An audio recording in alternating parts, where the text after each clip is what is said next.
আমি মিশো থেকে প্রায় 2 মাস ধরে অর্ডার দিচ্ছি, একটাও অর্ডার আমার বাড়িতে আসছে না। তো আজকের এসছে অর্ডারটা, তো জানি না কী অর্ডার এসছে। কোরিয়ার আমাকে ফোন করলো যে আপনার একটা অর্ডার আছে, এসে নিয়ে যান। তো আমি গেছি, অর্ডারটা নিয়ে এসেছি। এর মধ্যে কী আছে আমি সত্যিই জানি না। তো ভাবলাম এটি আজকে আনবক্সিং করে তোমাদেরকে দেখাবো, একটা ভিডিও করব। তো সবাই সব ধরনের ভিডিও করে, আমি দেখি, তো আমি ভাবলাম আমিও ভিডিও করি, করে তোমাদের সাথে শেয়ার করি। তো চলো এটা খুলছি আর তোমরা দেখতে থাকো এটার মধ্যে কী আছে, ঠিক আছে?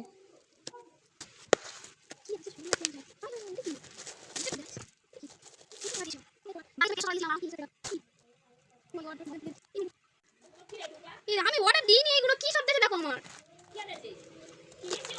না, আমি 3টে ফেস ওয়াশ অর্ডার দিয়েছি 150 টাকায়। আমার কি দেখে দেখো, মিশো থেকে। কি অবস্থা! হ্যাঁ আসো, কি সব 150 টাকা কি দেখে কি অবস্থা। আমি ফেস ওয়াশ অর্ডার দিয়েছি, আমার কি দেখে কি অবস্থা। আমি তো কি খাবো না, আমি ফেস ওয়াশ এটা টাকা দিয়ে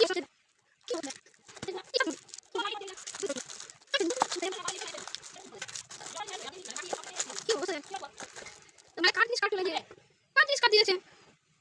কার্ড জিনিস হয়তো স্ট্যাম্পটা আমার পড়েছে, আমাদের জিনিসটা তার উপর স্ট্যাম্পটা অন্য জনের পড়েছে, আর তার স্ট্যাম্পটা আমার পড়েছে।